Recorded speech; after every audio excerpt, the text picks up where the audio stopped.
Jaren had never intended to become anyone's hero. His original plan was far more mundane: deliver a crate of hyper-fertilized synth vegetables to the floating markets of Nyxara, get paid, and avoid the inevitable arguments over delivery fees with the merchants who treated every galactic credit like a treasure buried on a desert planet. Yet, as soon as his battered hovercraft shuddered through the iridescent mist that clung to Nyxara's lower spires, he realized that the universe had a cruel sense of humor. The market was alive with the hum of anti-grav carts, the squeak of wheeled vendors, and the chatter of traders speaking a dozen alien dialects at once, all under the ever-shifting glow of the city's plasma lamps.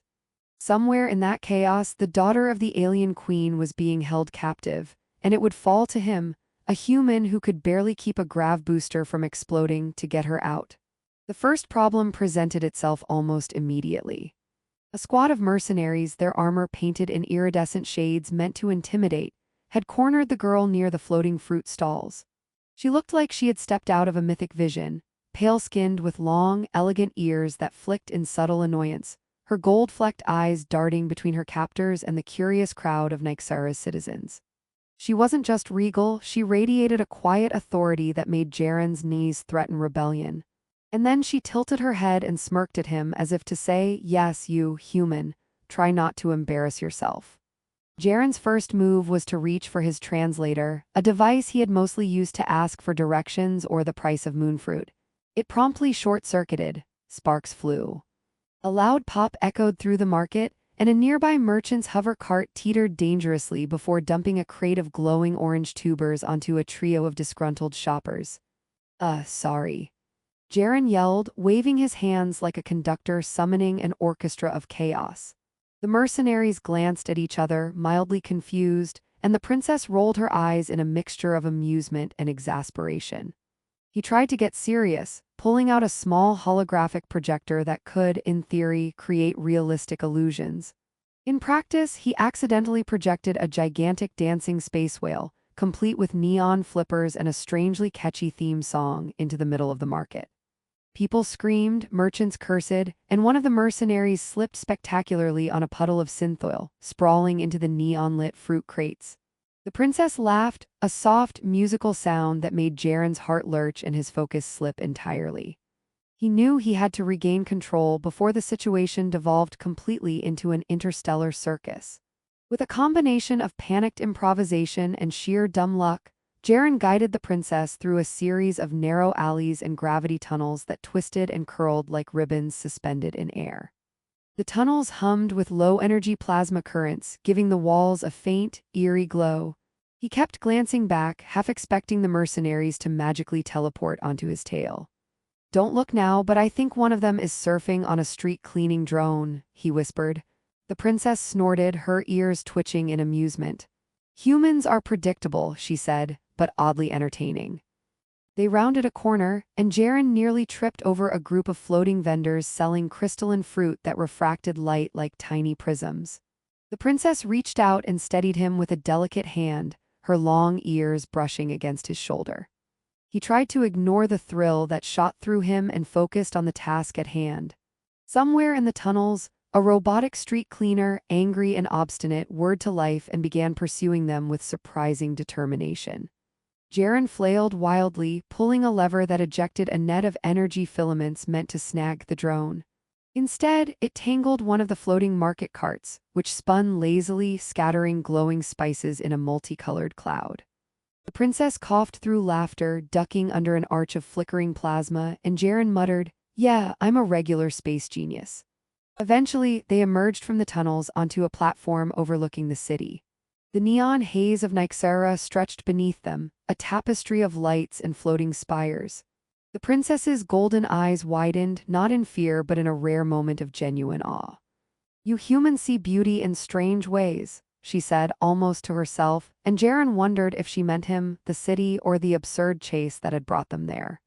As they prepared to launch into the void on his rickety hovercraft, Jaren realized that the princess wasn't just a captive needing rescue.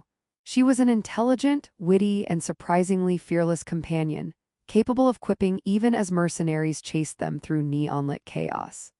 He activated the ship's booster, and the vessel leaped into the air, dodging floating debris, swerving past levitating vendors still recovering from the earlier spectacle and narrowly avoiding the persistent street cleaner drone. The princess held on, laughing and shaking her head at his panicked piloting. "I see why your species is considered unpredictable," she said, teasingly. In the quiet moments as Nyxara shrank beneath them, Jaren stole a glance at her. She was brushing a loose strand of hair from her face, her ears flicking with subtle annoyance, yet her eyes held something else, a spark of trust or perhaps curiosity. "So, do we get to keep the whale?" he asked weakly, gesturing to the still-floating hologram drifting in the market below. She laughed again, a sound that seemed to echo through the thin void of space around them. "Maybe as a souvenir," she said, and the tiny smirk tugging at her lips made Jaren feel like, for once, the chaos of the universe was exactly where it was meant to be. The stars stretched before them as the ship accelerated, leaving Nyxara and its floating markets behind. Jaren realized that their adventure had only begun, that the universe had just opened its doors to him in the most absurd, terrifying, and exhilarating way possible. He adjusted his grip on the controls and muttered, "Well, here goes nothing," and the princess, floating beside him in zero gravity, smirked. "Indeed, let's see if humans can survive what comes next." The void of space stretched infinite and bright before them, full of potential danger, wonder, and moments that would force laughter even when survival seemed impossible. And for the first time, Jaren felt that being human, and thoroughly out of his element, might just be exactly what the universe needed. Jaren's ship rattled as it jumped through a minor spatial anomaly, the kind that made seasoned pilots mutter curses and pray silently to deities whose names no human had ever learned. He gripped the controls with white-knuckled determination, trying not to think about the fact that the hull was patched together with leftover parts scavenged from at least 3 different abandoned freighters. Beside him, the princess floated serenely, her long ears twitching with amusement as she watched his flailing. "You really do pilot like a human," she said, voice teasing but calm, frantic, unpredictable, and slightly dangerous to everyone within 10 meters. Jaren groaned, fumbling with the stabilizer. "Thanks, I think, and here I thought I was improving." A loose panel rattled and popped open, showering sparks into the cabin. The princess didn't flinch. Instead, she reached out and tapped a glowing button on the console. A hum of energy enveloped the ship, stabilizing the hull long enough for Jaren to breathe. "You do have your uses," he admitted grudgingly, shooting her a look that combined irritation and admiration. "Just don't get used to it." Their first stop was an uncharted planet that appeared on no star charts, its surface a vast, swirling expanse of floating crystalline forests that hummed faintly with a resonant frequency. The ship descended carefully, its grav drills barely piercing the alien soil. The princess stepped onto the surface with fluid grace, her long ears catching the low vibrations in the crystal trunks. She tilted her head, eyes narrowing in thought. "Your species has a very strange way of measuring danger," she mused. "You seem alarmed by every little sparkle, yet perfectly willing to pilot a fragile ship through cosmic turbulence." Jaren muttered under his breath as he followed, careful not to trip over the luminescent roots that seemed to move slightly, as if breathing. "Yeah, well, I like to keep life interesting. Plus, I don't have a choice. If we get stuck here, your royal mom is going to fire me before I even get a chance to understand what I did wrong." The princess laughed, a melodic sound that reverberated faintly through the crystal forest. "You are endearingly human," she said, and Jaren blushed even as he tried to appear nonchalant, muttering about how dangerous it was to carry a royal alien princess and still maintain dignity.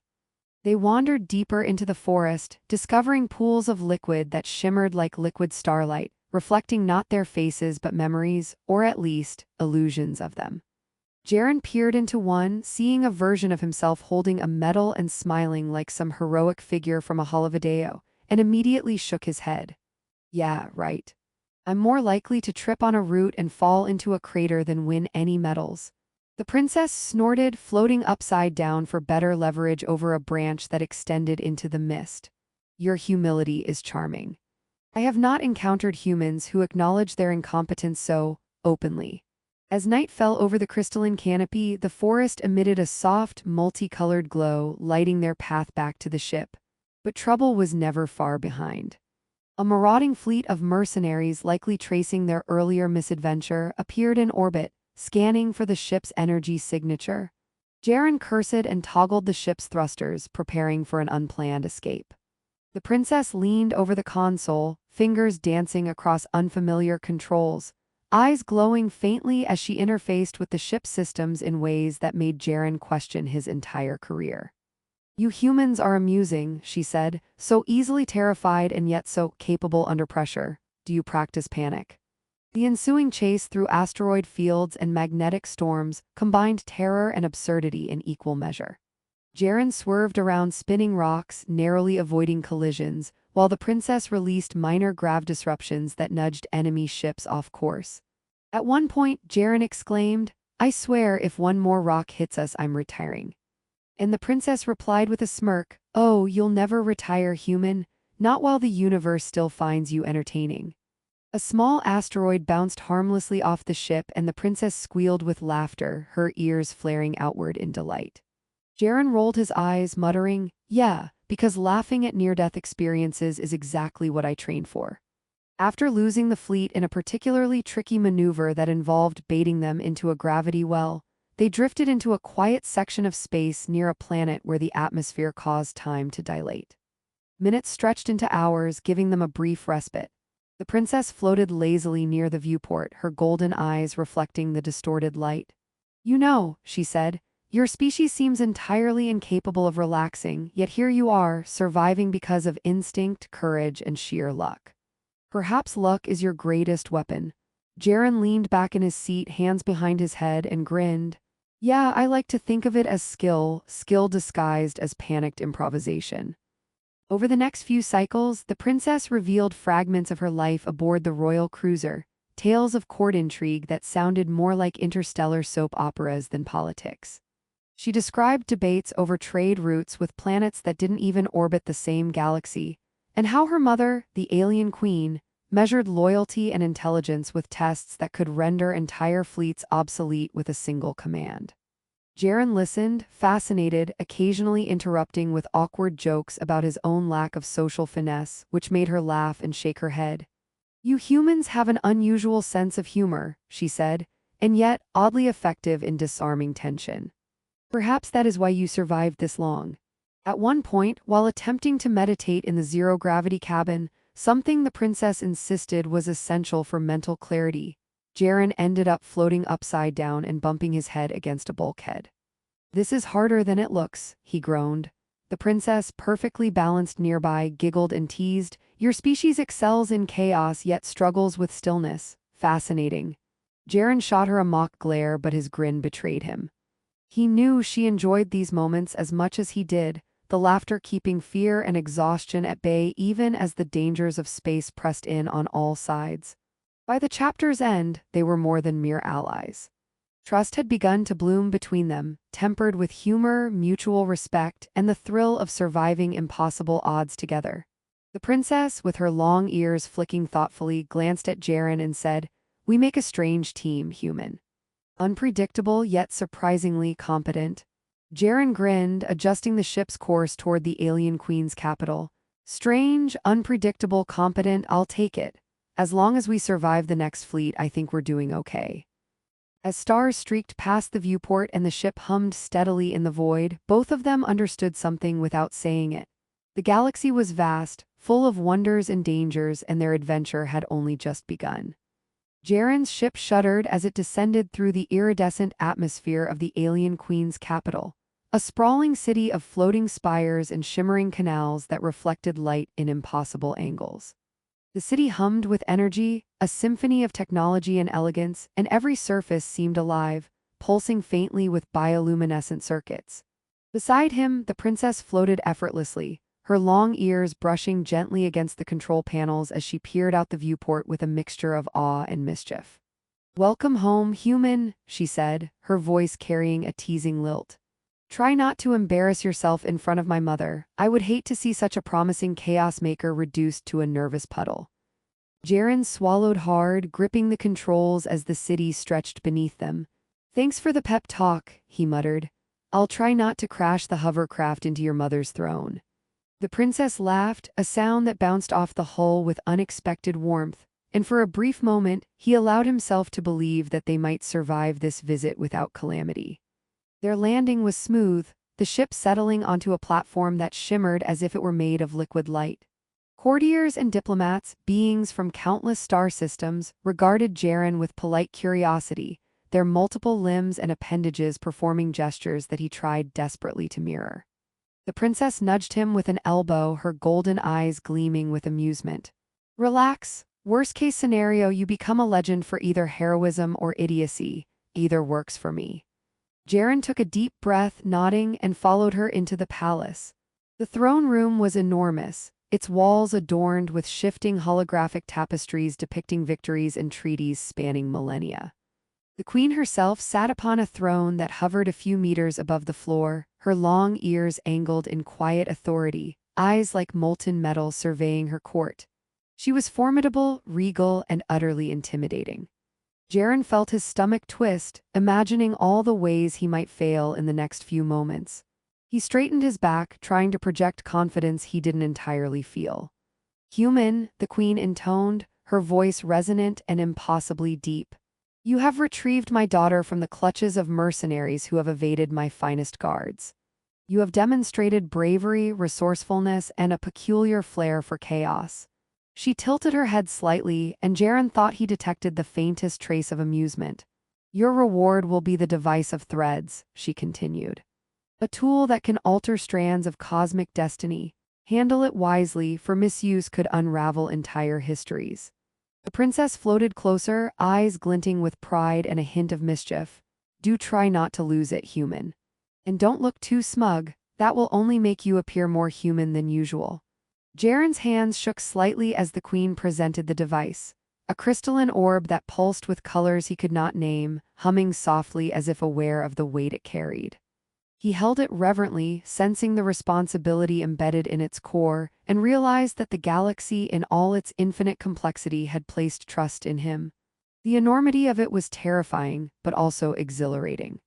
Political rivals lingered at the edges of the throne room, their eyes sharp and calculating.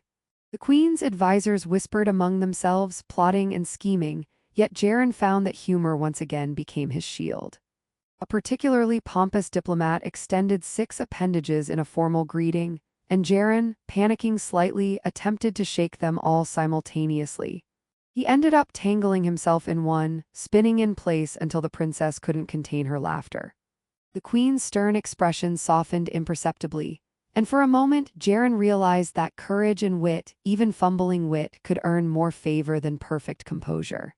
The princess guided him through the nuances of court life, pointing out allies and adversaries in whispers. They moved with careful grace, navigating protocol that could topple empires, yet humor punctuated every tense moment. Jaren accidentally activated a small holographic prank he hadn't meant to trigger, causing a holographic parade of tiny, dancing robotic dogs to march across the floor. Gasps and laughter rippled through the court, and the queen's eyes sparkled with something like approval. Jaren muttered an apology, and the princess quipped, "See, heroism with style, or at least comedic timing." The device of threads, heavy with possibility, pulsed against his chest. Jaren realized that the journey had changed him. He was no longer the bumbling pilot who stumbled into chaos and hoped for survival. He had grown resourceful, quick-witted, and capable of courage that did not rely solely on luck. He had learned to trust not only his instincts but also those around him, and to balance danger with levity. The princess had shown him that wisdom could come in subtle forms, that humor could disarm fear, and that partnership could be forged in the crucible of shared peril. When the moment came to demonstrate his understanding of the device, he did so with measured care. He rewove a small, targeted thread in a minor political dispute, redirecting a fleet's route to prevent an impending clash that could have destabilized nearby systems. The court watched in stunned silence as Jaren, a human of negligible rank but infinite audacity, used the tool not for personal gain but to preserve life and balance. The queen inclined her head, her approval clear, and the princess's eyes shone with pride. "See," she whispered, her long ears brushing against his arm. "You've managed to survive, impress, and entertain, a rare human trifecta." In the following cycles, Jaren helped the princess navigate the remaining threats: covert saboteurs, jealous diplomats, and lingering mercenaries who had not yet learned to respect human unpredictability. Each encounter was met with a combination of daring and humor. Gravpulse traps disguised as floating chandeliers, holographic decoys that danced through corridors, and well-timed verbal jabs that left would-be assailants flustered. Together, they forged a bond stronger than loyalty alone, one rooted in trust, laughter, and shared triumphs. At last, the court quieted, the immediate threats resolved, and Jaren stood before the queen, the divisive threads safely secured, the princess at his side. The queen's gaze was unreadable for a long moment, then softened. "You have done well, human. The galaxy may yet survive because of your courage, wit, and improbable timing." Jaren felt a swell of pride, tempered with humility, and realized that he had changed in ways the cosmos itself had orchestrated. He was no longer simply a traveler, a courier, or a survivor. He was a participant in destiny, a human capable of tipping the scales of fate with both heart and humor. The princess smiled at him, her golden eyes reflecting the endless lights of the capital. "You've earned more than gratitude, Jaren," she said softly. "You've earned a place in the story itself, one that will ripple across stars." Jaren grinned, shaking his head in disbelief, muttering, "Yeah, me, a hero. Who would have guessed?"